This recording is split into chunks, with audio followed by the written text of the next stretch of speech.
Silakan duduk Bapak Ibu, saudara-saudari yang sangat dikasihi oleh Tuhan Yesus. Nas kita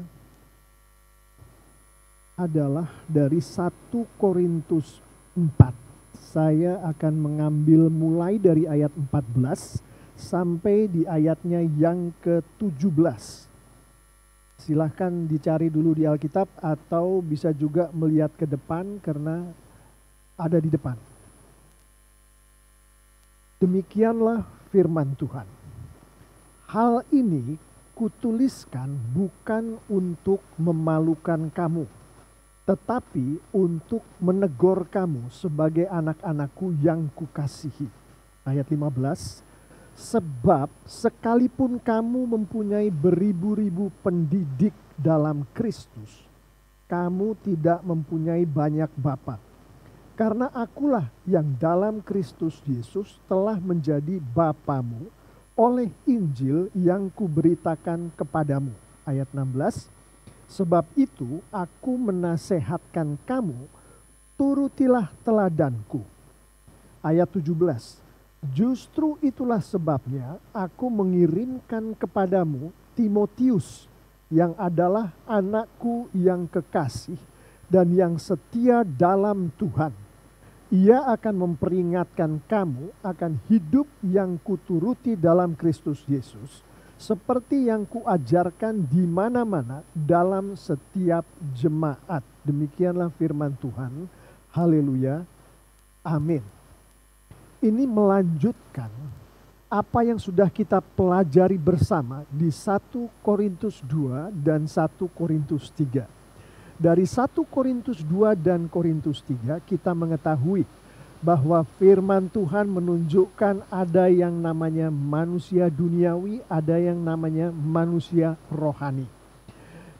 Manusia rohani ada dua macam. Manusia rohani yang masih bayi Kristen dan manusia rohani yang sudah dewasa atau Kristen yang sudah dewasa.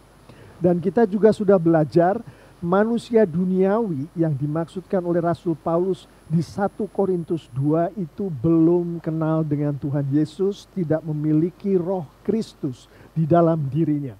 Sedangkan manusia rohani yang kita pelajari sedikit dari 1 Korintus 2 dan 1 Korintus 3, di dalamnya sudah ada Roh Kudus Kristus. Bedanya hanya yang satu masih kanak-kanak, Kristen kanak-kanak, yang satu adalah Kristen yang sudah dewasa. Kristen yang sudah dewasa, firman Tuhan katakan adalah partner, adalah teman kerja dari Allah. Kalau yang anak-anak, dia sudah punya Roh Kudus Yesus di dalamnya, tapi masih belum teman kerja dari Allah. Masih mementingkan diri sendiri, masih keduniawian. Jadi itulah keadaan manusia pada umumnya. Nah, sekarang kita juga sudah tahu bahwa berdasarkan Yohanes 3 ayat 16, karena Allah begitu mengasihi manusia di dunia ini sehingga ia memberikan anaknya yang tunggal, kita mengetahui bahwa Tuhan kita mengasihi manusia yang duniawi, Tuhan kita mengasihi manusia rohani yang masih bayi itu, Tuhan kita mengasihi manusia rohani yang sudah dewasa. Nah, kita juga sudah belajar yang dikehendaki oleh Tuhan nanti pada saatnya. Tuhan memanggil kita untuk hidup bersama dengan Tuhan di surga adalah kita-kita yang kemudian menjadi manusia rohani, yaitu orang-orang Kristen yang sudah dewasa di dalam Yesus. Kenapa itu yang dikehendaki oleh Tuhan? Karena sebagaimana di Efesus 4 ayat 24 firman Tuhan katakan, orang-orang yang sudah terima Tuhan Yesus ini, yang adalah manusia baru ini, diciptakan Tuhan menurut pola Allah. Pola Allah ini adalah Yesus.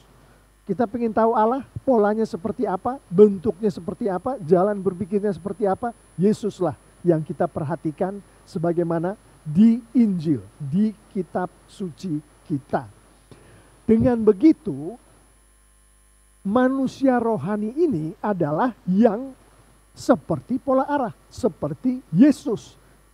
Kita dikehendaki oleh Tuhan untuk menjadi semakin hari semakin seperti Yesus. Semakin hari menjadi lebih rohani, lebih dewasa di dalam Kristus. 1 Korintus 4, firman Tuhan memberitahukan kepada kita bagaimana caranya.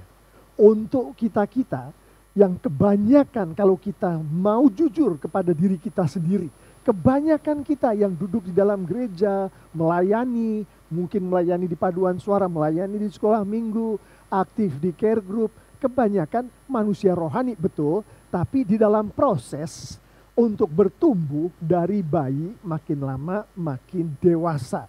Itu adalah posisi kita secara jujur.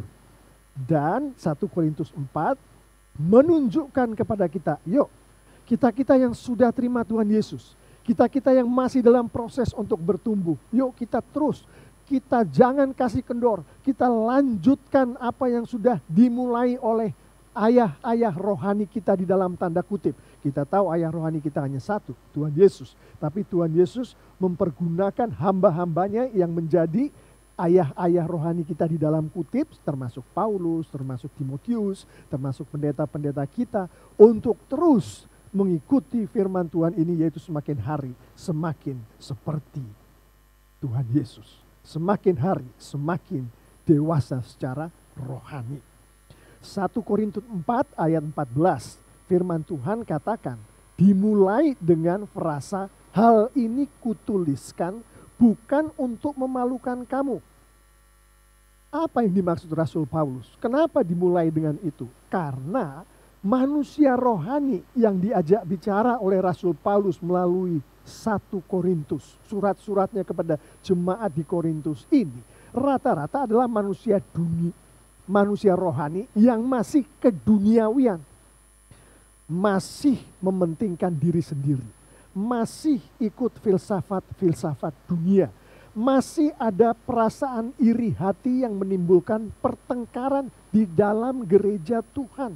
Masih banyak yang sombong, masih banyak yang pikirannya gak benar. 1 Korintus 5 katakan percabulan. Masih banyak yang menolak pengajaran-pengajaran benar dari para rasul yang ada di kitab-kitab suci itu.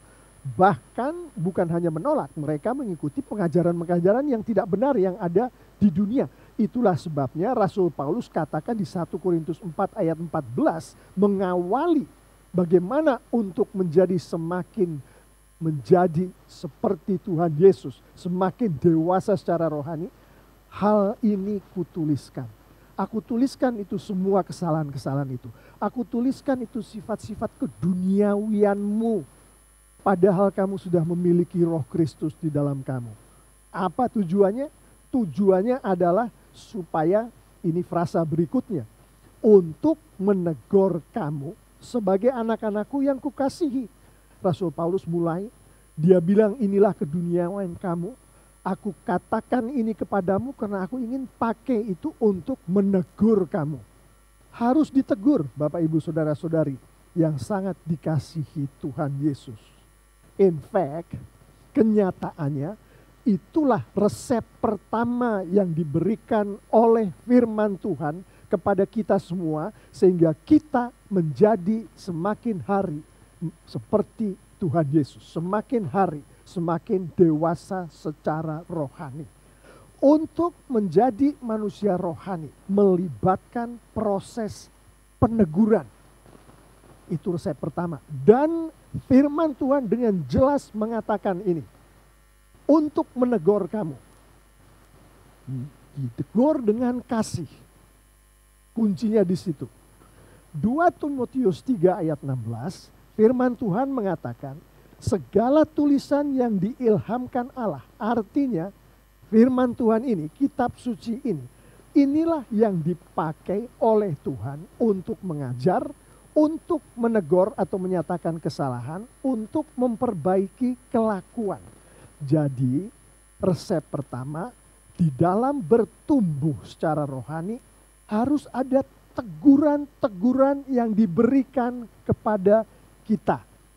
Kalau ada orang yang berkata, oke, saya ada di gereja yang halus. Khotbah pendetanya halus. Maksudnya nggak menegur. Khotbah pendetanya kalau saya mendengarkan, saya bangkit semangat saya. Tapi sama sekali tidak ada teguran yang ditujukan oleh pendeta itu kepada saya. Atau oleh kakak rohani itu kepada saya. Atau oleh orang tua saya kepada saya. Tidak ada teguran-teguran. Dan perhatikan di sini teguran tadi berdasarkan 2 Timotius 3 ayat 16 harus dari firman Tuhan. Bukan hanya sekedar keluar dari mulut seseorang. Bahkan kalau seseorang itu adalah pemimpin rohani atau pendeta, dia menegur, dia tidak pakai firman Tuhan, bukan itu yang dimaksud oleh 1 Korintus 4 ayat 14 ini di dalam menumbuhkan rohani anak-anak Tuhan untuk semakin hari semakin dewasa. Jadi melibatkan teguran. Kita datang gereja, kita pulang, kita tidak merasa ditegur, pertanyakanlah keseriusan dari gereja itu untuk menumbuhkan jemaatnya secara rohani. Harus ditegur, harus merasakan ditegur. Karena kita tahu sendiri firman Tuhan katakan, tidak ada satupun dari kita, ini di kitab Roma, yang tidak berbuat dosa. Kitab Roma berbicara kepada jemaat Tuhan, bukan kepada orang di luar gereja. Kalau kita berbuat dosa setiap hari, maka kita harus ditegur. Kalau kita datang ke gereja, datang ke care group, tidak merasa ditegur, bagaimana kita mau bertumbuh? Pertanyakanlah keseriusan gereja itu di dalam menumbuhkan kita. Tentunya Tuhan melalui Roh Kudusnya yang memakai gereja itu, memakai pendeta itu, memakai pemimpin care group, guru sekolah minggu itu. Tapi harus ada teguran. Yang kedua, resep yang kedua dari 1 Korintus 4 ayat 15 di dalam pertumbuhan rohani. Di situ dikatakan, sebab sekalipun kamu mempunyai beribu-ribu pendidik dalam Kristus, melibatkan pendidik Bapak Ibu, saudara-saudari, adik-adik yang sangat dikasihi Tuhan Yesus. Ada proses pendidikan di dalam pertumbuhan rohani. Tidak ada orang datang ke gereja mendengarkan firman Tuhan atau bahkan melayani di gereja, tapi dia tidak mengalami proses pendidikan yang dilakukan mempergunakan Injil. Di situ dikatakan dengan jelas, oleh Injil yang kuberitakan kepadamu, yaitu anak kalimat terakhir dari ayat 15. Injil yang dipakai oleh Roh Kudus untuk mendidik. Dan dididiknya itu di dalam Kristus. Kalau kita datang ke gereja, Bapak Ibu Saudara-saudari, atau ada perkumpulan kelompok kecil atau care group, atau datang ke sekolah minggu, dan kita tidak berinteraksi dengan anak-anak Tuhan di situ, di dalam konteks bahwa Yesus mempergunakan kita untuk mendidik mereka. Jadi kita hanya sekedar menyampaikan firman Tuhan, kita hanya sekedar memuji, mungkin ya ada puji-pujian di situ, ada kesaksian, tapi tidak ada pendidikan di dalamnya, maka kita sudah menyia-nyiakan kesempatan yang Tuhan berikan kepada kita untuk berinteraksi dengan anak-anaknya, di mana di dalam interaksi itu seharusnya ada pendidikannya. Apa yang dimaksud oleh Rasul Paulus dengan pendidikan di sini? Berbicara mengenai doktrin, berbicara mengenai bagaimana kehidupan Tuhan Yesus dan bagaimana Roh Kudus bekerja di dalam diri orang-orangnya Tuhan. Itu harus masuk di dalam apa yang sedang kita bicarakan ini, yaitu yang di ayat yang ke-15 tadi dikatakan sebagai proses pendidikan.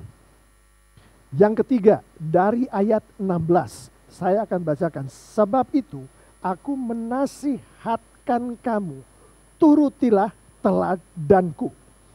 Nah, sebelum saya masuk ke yang ayat ke-16, ada sesuatu yang ingin saya tambahkan dari ayat 15 tadi. Di situ Rasul Paulus mengatakan, banyak yang mendidik kamu untuk supaya kerohanian kamu menjadi semakin dewasa. Tapi ada yang namanya bapa, ada yang namanya Rasul Paulus katakan ayah di sini. Dia mengatakan dialah ayah jemaat di Korintus karena dia menyampaikan Injil Kristus kepada mereka. Jadi di samping pendidikan itu berlangsung, ada juga yang Tuhan kasih nama sebagai Bapa. Di sini fungsinya adalah seseorang untuk diteladani. Yang kita ketahui dari Rasul Paulus adalah dia katakan dirinya sebagai Bapa, maksudnya supaya anak-anaknya, anak-anak rohaninya yang di Korintus itu melihat dia dan mengikuti apa yang dia lakukan. Yang kita harus perhatikan sebelumnya di ajaran firman Tuhan yang disampaikan melalui Rasul Paulus yang lain. Rasul Paulus katakan, teladanilah aku sebagaimana aku meladani Kristus. Jadi Bapa yang dimaksud di ayat 15 ini, Paulus mengacu kepada dirinya sendiri, tapi dengan catatan dia mengacu kepada Bapanya, yaitu Kristus. Jadi ada proses pendidikan, dan di dalam proses pendidikan itu ada yang di dalam tanda kutip dibilang sebagai wakil Kristus yang diteladani, yang ayat 15 katakan sebagai Bapa. Saya ulang, yang pertama adalah proses teguran. Yang kedua adalah proses pendidikan yang di dalamnya ada tokoh yang mewakili Kristus yang dipanggil sebagai Bapa, yang adalah orang yang diteladani. Yang ketiga adalah dari ayat 16, saya akan bacakan, ini resep yang ketiga. Sebab itu aku menasihatkan kamu, turutilah teladanku. Nah, ini ada hubungannya dengan ayat yang ke-15, yaitu Bapa tadi, yang fungsinya adalah sebagai teladan. Si teladan ini adalah menegur, berfungsi menegur. Si teladan ini berfungsi memberikan contoh. Si teladan ini berfungsi untuk menunjuk ke arah Kristus bagi murid-murid, bagi jemaat-jemaat yang ada di dalam gereja di Korintus. Di hari ini ada di dalam gereja TLCC kita, ada di dalam care group kita, ada di dalam sekolah minggu kita. Jadi proses mengikuti teladan dari Kristus itu adalah resep yang ketiga untuk seorang anak Tuhan yang sudah memiliki Roh Kudus Kristus menjadi semakin hari semakin dewasa, semakin hari semakin menjadi seperti Kristus. Efesus 4 ayat 24 yang tadi sudah kita singgung sedikit di awal, dengan jelas mengatakan hal ini. Saya akan bacakan. Hendaklah kalian hidup sebagai manusia baru yang diciptakan menurut pola Allah, yaitu dengan tabiat yang benar, yang lurus, dan yang suci. Jadi itulah fungsi tokoh yang mewakili Kristus tadi, yang membuat proses peneladanan, yaitu meneladani Kristus, menjadi kehidupan dari jemaat-jemaat Tuhan di Korintus. Untuk semakin hari semakin menjadi seperti Kristus. Nah, saya akan masuk sedikit dengan keadaan kita di sini. Siapakah di antara kita yang bisa mengatakan kepada anak kita, murid sekolah minggu kita, anggota care group kita, teladanilah aku sebagaimana aku meneladani Kristus? Adakah di antara kita yang bisa mengatakan itu? Kebanyakan jawabannya adalah begini, oh Pak Pendeta, saya ini memang bapak yang baik. Ayah dari anak-anak saya yang sangat bertanggung jawab. Mencari nafkah untuk keluarga saya. Tapi saya nggak akan berani-beraninya mengatakan kepada anak-anak saya dan istri saya, teladanilah aku sebagaimana aku meneladani Kristus. Begitu juga Bapak Pendeta. Saya adalah guru sekolah minggu yang sangat bertanggung jawab. Persiapkan materi dengan baik, datang tidak pernah terlambat, anak-anak selalu saya perhatikan dengan baik. Saya menjelaskan semua itu dengan persiapan yang cukup sehingga jelaslah ditangkap oleh anak-anak sekolah minggu saya. Tapi saya nggak berani ngomong di depan mereka, teladanilah aku anak-anak sekolah minggu murid-muridku yang sangat kukasihi, sebagaimana aku meneladani Kristus. Saya nggak berani ngomong seperti itu Bapak Pendeta. Bahkan ada pendeta juga yang bilang bahwa Saya bisa berkhotbah segala macam khotbah termasuk 1 Korintus 4 ayat 16 dan apa yang dikatakan oleh Rasul Paulus di 1 Korintus 4 ayat 15. Teladanilah aku itu. Tapi di dalam kehidupan saya sehari-hari saya nggak akan berani ngomong ke jemaat saya. Di dalam bertemu mereka sehari-harinya. Kamu nggak usah bingung-bingung, lihat aku. Ikutin apa yang aku bikin. Sebagaimana aku mengikuti Kristus. Nggak berani saya Pak Pendeta.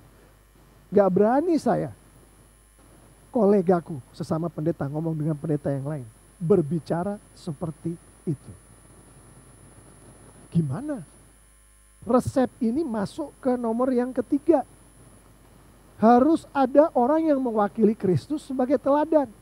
Dan kita mengharapkan jemaat-jemaat atau anggota-anggota care group atau murid-murid sekolah minggu kita bertumbuh secara rohani sementara tidak ada orang yang berani mengatakan teladanilah aku sebagaimana aku meneladani Kristus. Saya bukan mengatakan bahwa kita tidak layak untuk menjadi pendeta atau menjadi guru sekolah minggu atau menjadi ayah atau menjadi ibu di rumah tangga kita. Kalau kita tidak berani mengatakan teladanilah aku sebagaimana aku meneladani Kristus. Bukan itu yang saya katakan. Justru yang saya katakan perhatikan baik-baik firman Tuhan. Karena firman Tuhan akan menunjukkan seharusnya kita sebagai seorang ayah, sebagai seorang guru sekolah minggu, sebagai seorang pemimpin care group, sebagai seorang pendeta, seorang elders, seharusnya di dalam nama Yesus berani mengatakan, teladanilah aku sebagaimana aku meladani Kristus. Amin.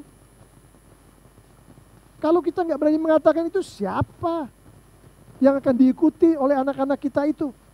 Oleh jemaat-jemaat kita itu? Sedangkan itu adalah resep. Itu adalah apa yang firman Tuhan katakan. Jangan kita anggap, enggak itu tugasnya pendeta untuk diteladani. Itu tugas dari seorang guru sekolah minggu untuk diteladani. No, bukan seperti itu yang dibilang firman Tuhan. Semua orang yang di dalamnya ada Roh Kudus Tuhan. Entah dia sebagai kakak rohani, entah dia sebagai seorang ibu, entah dia sebagai seorang ayah. Seorang pemimpin rohani yang Tuhan panggil untuk menemui seseorang yang terhilang, sehingga berbicara mengenai firman Tuhan. Dia secara tidak langsung mengatakan, aku ngomongin firman Tuhan ke kamu nih. Artinya lihatlah aku. Karena Tuhan pakai aku untuk ngomong firman Tuhan ke kamu. Dengan kata lain, teladanilah aku. Tapi kita merasa kita gak berani melakukan itu. Entah kenapa, tapi yang jelas itu adalah pengaruh dari bisikan-bisikan dari roh-roh yang tidak menghendaki jemaat Tuhan untuk semakin hari semakin dewasa. Ayat 16 ini mau saya tutup dengan ini. So, jadi kesimpulannya, lakukanlah itu. Katakanlah di depan anak kita, di depan adik kita, di depan anggota kelompok kecil kita, di depan sekolah minggu kita, murid-murid kita. Teladanilah aku. Karena itu yang Tuhan mau. Dan nanti kita akan melihat kenapa Tuhan katakan itu kepada kita melalui Rasul Paulus. Kalau Rasul Paulus katakan, Tuhan katakan melalui Rasul Paulus dan Rasul Paulus katakan, maka Tuhan menghendaki selanjutnya adalah kita yang mengatakan. Itu terlihat dari ayat 17. Kita perhatikan ayat 17. Justru itulah sebabnya aku mengirimkan kepadamu Timotius. Tadinya Kristus mengirimkan Paulus. Kemudian Paulus mengirimkan Timotius yang adalah anakku yang kekasih dan yang setia dalam Tuhan. Ia, Timotius, akan memperingatkan kamu akan hidup yang kuturuti dalam Kristus Yesus. Seperti yang kuajarkan di mana-mana dalam setiap jemaat. Jadi apa nih maksudnya? Paulus mengatakan kepada jemaatnya termasuk Timotius, anak rohaninya, teladanilah aku. Dan dia ajarkan itu kepada anak rohaninya, salah satunya adalah Timotius. Lalu Timotius dikirim ke gerejanya ini dan di situ Timotius ditugasi oleh Rasul Paulus, yang mana Rasul Paulus menugasi Timotius atas kekuatan Roh Kudus Tuhan, sehingga Timotius bisa melanjutkan apa yang dilakukan oleh Tuhan Yesus kepada Paulus. Yaitu Paulus kemudian mengatakan, teladanilah aku. Artinya Bapak Ibu Saudara-saudari, Timotius pun akan berkata, teladanilah aku sebagaimana aku meneladani Paulus yang meneladani Kristus. Itu yang dimaksud. Hari ini Timotius itu melanjutkan kepada saya dan kita semua, hai ayah yang ada di ruangan ini, hai guru sekolah minggu yang ada di ruangan ini, hai ibu yang ada di ruangan ini, hai kakak yang ada di ruangan ini, lanjutkanlah, teladanilah aku sebagaimana aku meladani Timotius, yang meneladani Paulus, yang meneladani Kristus. Saya berdoa kita semua menangkap ini yang dimaksud oleh firman Tuhan.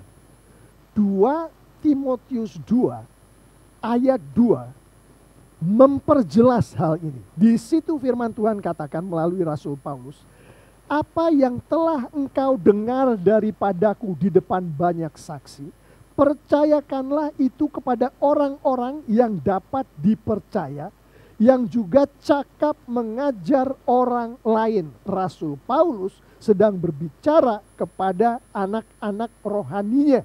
Dia katakan, apa yang engkau dengar dariku, kamu ajarkan kepada orang lain yang engkau percaya.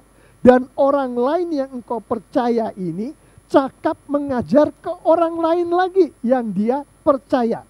Artinya kata teladanilah aku itu turun terus. Hari ini turun ke kita, turun ke saya, turun ke Anda ayah-ayah, turun ke Anda ibu-ibu, turun ke Anda kakak-kakak. Artinya tidak ada satupun dari kita di ruangan ini yang terlepas dari teladanilah aku ini. Jelas? Itu dia 4 resep. Saya ulangi untuk meringkas. Untuk bertumbuh secara rohani, semakin hari semakin dewasa secara rohani, semakin hari semakin menjadi seperti Kristus. Pertama, dari ayat 14 tadi, ada proses teguran. Datang ke gereja, tidak merasa ditegur, pertanyakanlah apakah ada pertumbuhan rohani pada hari itu. Dan teguran itu hanya oleh firman Tuhan, ya, itu harus diperhatikan. Kalau ada pendeta menegur di luar firman Tuhan, pertanyakan itu dan jangan ikutin kalau di luar firman Tuhan. Resep kedua, melibatkan proses pendidikan. Pendidikan ini dilakukan dalam Kristus Yesus oleh Injil Tuhan. Oleh Injil Tuhan. Jadi melibatkan pendidikan yang mana di dalam pendidikan itu tadi ada tokoh yang mewakili Kristus, yaitu si Bapa tadi. Rasul Paulus menyebutkan dirinya Bapa. Hari ini Bapak Ibu Saudara-saudari yang sangat dikasihi Tuhan Yesus, berdasarkan 2 Timotius 2 tadi, hai ayah, engkaulah Bapa itu. Hai kakak, engkaulah Bapa itu. Engkaulah yang dilibatkan Tuhan di dalam proses pendidikan untuk mendewasakan jiwa-jiwa yang adalah milik Tuhan, yang ada di rumah tangga Anda, yang ada di dalam kelompok kecil Anda. Andalah Bapa itu. Dan yang ketiga, rumusnya adalah berdasarkan ayat 16, melibatkan proses mengikuti teladan, yaitu teladan dari Kristus. Andalah teladan itu sekarang. Yang terakhir adalah melibatkan proses mengajar seseorang untuk kemudian mengikuti jalur yang dimulai oleh Kristus sampai ke Rasul Paulus, sampai ke Timotius. Perhatikan nih, seorang yang dewasa secara rohani, dia akan meneruskan itu. Kalau saya adalah seorang ayah, saya dewasa secara rohani, ayat 17 ini katakan, maka saya akan meneruskan pengajaran itu kepada anak saya. Nanti anak saya akan meneruskan lagi kepada anaknya lagi, kepada cucunya. Tidak akan berhenti proses ini. Sehingga setiap anak Tuhan kemudian berdasarkan formula ini, ayat 14-17, akan menjadi anak-anak Tuhan yang dewasa secara rohani. Yang semakin hari semakin menjadi Kristus, seperti Kristus Tuhan kita. Dan saya mengimani Bapak Ibu Saudara-saudari yang sangat dikasihi Tuhan Yesus, untuk menutup firman Tuhan hari ini, bahwa kita yang sekarang duduk di gereja milik Tuhan TLCC ini, yang baru saja mendengarkan renungan firman Tuhan ini, di dalam kita ada Roh Kudus Tuhan yang membuat firman Tuhan yang barusan disampaikan dari kitab suci Tuhan ini menjadi hidup kita. Mengamini inikah kita? Jangan sampai kita keluar dari ruangan ini dan kita masih mempertanyakan lagi, apakah saya teladan bagi anak-anak saya? Apakah saya teladan bagi istri saya? Apakah saya teladan? Apakah saya teladan? Tuhan katakan Anda teladan. Itu yang Tuhan katakan. Yang disampaikan melalui Paulus, kemudian melalui Timotius, kita teladan. Jadi minimal kita nanti meninggalkan ruangan ini, kita sudah semakin dibentuk untuk menjadi dewasa secara rohani. Minimal adalah kita menyadari bahwa kita adalah teladan. Siapa yang membuat Anda teladan? Kristus yang membuat. Firman-Nya katakan itu. Melalui Paulus, kemudian Timotius, kemudian orang lain lagi, pendeta kita, nanti ke anak kita, ke cucu kita. Teladan. Dengan itu saya sampaikan sebagai penutup juga adalah sebagai teladan ini kita menegur, ya. Sebagai teladan ini kita mendidik, ya. Sebagai teladan ini kita terus mengajar, terus mengajar. Saya udah siap mau pulang nih Pak Pendeta. Tapi tadi saat saya mendengarkan itu tadi uraiannya, Pak Pendeta, saya pikir ya, kalau saya sudah menjadi anak Tuhan yang baik, datang ke gereja, melayani. Toh tadi kan Pak Pendeta katakan yang namanya manusia rohani itu ada dua macam. Dua-duanya sudah terima Roh Kudus Tuhan. Yang satu bayi, yang satu dewasa. Kenapa saya harus jadi dewasa? Bayi ada cukup. Kan begitu. Kan sudah ada Roh Kudus Tuhan, berarti keselamatan udah jaminan. Efesus 4 ayat 24 itu adalah firman Tuhan, Bapak Ibu Saudara-saudari yang sangat dikasihi oleh Tuhan Yesus. Kalau kita gabung itu dengan Yakobus 2 ayat 26, saya akan bacakan Yakobus 2 ayat 26. Nah, sebagaimana tubuh tanpa roh adalah tubuh yang mati, begitu juga iman tanpa perbuatan adalah iman yang mati. Perhatikan itu Yakobus 2 ayat 26. Iman tanpa perbuatan adalah iman yang mati. Efesus 4 ayat 24 adalah firman Tuhan. Firman Tuhan katakan kita sebagai manusia baru diciptakan menurut pola Kristus, pola Allah. Jadi kalau kita sekarang diminta atau disuruh, dibawa oleh Roh Kudus untuk semakin hari menjadi semakin seperti pola Allah, semakin Kristus, itulah kehendak Tuhan. Itulah apa yang Tuhan mau terjadi pada diri kita, anak-anaknya. Pertanyaannya adalah, betulkah kita mengimani bahwa yang menghendaki kita semakin hari, semakin menjadi seperti Kristus, semakin dewasa secara rohani adalah sungguh-sungguh Tuhan? Itu kan pertanyaannya. Betulkah kita mengimani yang mengatakan Efesus 4 ayat 24, yang mengatakan firman Tuhan ini adalah sungguh-sungguh Tuhan? Kalau ini adalah sungguh-sungguh Tuhan, kita mengimani, maka kita harus berbuat, bukan? Berdasarkan Yakobus 2 ayat 26 tadi. Karena kalau kita tidak melakukannya, kita tidak berbuat. Artinya iman kita itu terhadap yang memberikan ini, itu mati atau kosong menurut bahasa Indonesia sehari-hari. Iman yang mati itu sama saja dengan tidak punya iman. Artinya kalau kita mengerti bahwa firman Tuhan katakan bertumbuhlah secara rohani, semakin hari semakin dewasa di dalam Kristus, dan kita tidak melakukannya, itu kita punya iman, kita tidak melakukan. Kita punya iman, tidak ada perbuatan, iman kita sebetulnya mati. Itu yang dikatakan di Yakobus 2 ayat 26. Artinya kita tidak sungguh-sungguh percaya bahwa Kristus adalah Tuhan. Kita tidak sungguh-sungguh percaya bahwa firman Tuhan loh kita bilang. Kita tidak sungguh-sungguh percaya bahwa Alkitab ini adalah diberikan oleh Tuhan pencipta alam semesta. Itu untuk menutup firman Tuhan pada hari ini. Renungannya. Percayakah kita bahwa Kristus adalah Tuhan? Percayakah kita bahwa yang memberi ini kepada kita adalah Tuhan? Kalau kita percaya, maka lakukanlah. Berbuatlah. Karena itulah maka iman kita adalah sungguh-sungguh iman yang hidup. Kemudian jemaat meninggalkanlah ruangan setelah selesai khotbah. Tapi mereka berkata satu dengan yang lain, bahkan pembahasan dibawa sampai ke care group.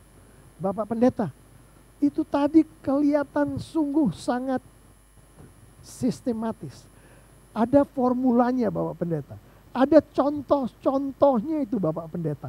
Dan ada juga tanggung jawab yang digambarkan. Ada juga ilustrasinya. Tapi saya itu udah mendengarkan khotbah semacam itu berkali-kali loh Pak Pendeta. Berkali-kali. Dan setiap kali saya mau melakukannya di dalam kehidupan sehari-hari saya, hasilnya nol besar. Gak berani saya ngomong di depan anak saya, jadilah, teladanilah aku, jadilah seperti Papa. Di dalam Papa meneladani Kristus. Gak berani saya ngomong begitu ke anak saya. Bahkan saya mau menegur istri saya takut karena hidup saya sendiri tidak ada integritas di dalam kehidupan saya.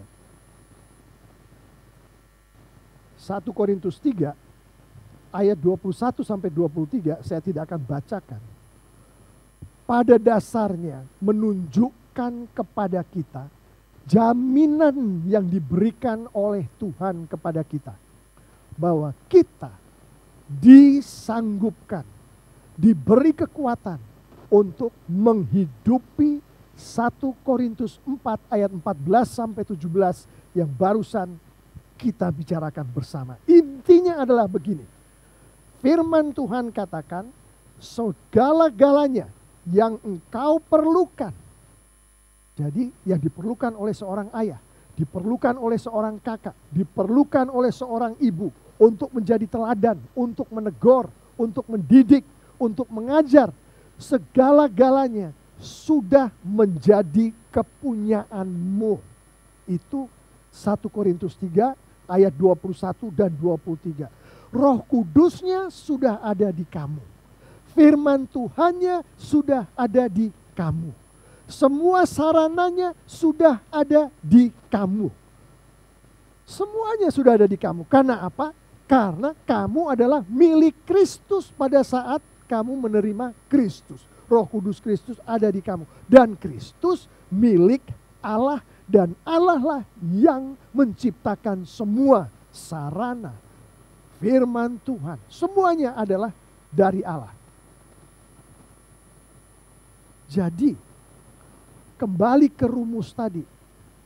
Melibatkan proses teguran, Bapak Ibu Saudara-saudari yang sangat dikasih oleh Tuhan Yesus. Teguran itu gak boleh datang dari diri kita sendiri. Kalau teguran itu datang dari diri kita sendiri, berdasarkan pengalaman kita, oh berat, gak akan sanggup kita katakan kepada anak kita, teladanilah papi. Tapi teguran itu dari firman Tuhan. Dan berdasarkan tadi 1 Korintus 3, 21, 23, Tuhan sudah berikan itu firman Tuhan. Proses pendidikan juga dilakukan dalam Kristus, mempergunakan firman Tuhan. Sudah diberikan kepada kita juga. Dan proses meneladani tadi, meneladani Kristus berdasarkan Roh Kudus Tuhan sudah diberikan kepada kita. Dan proses mengajar melibatkan firman Tuhan dilakukan oleh Roh Kudus juga sudah diberikan kepada kita.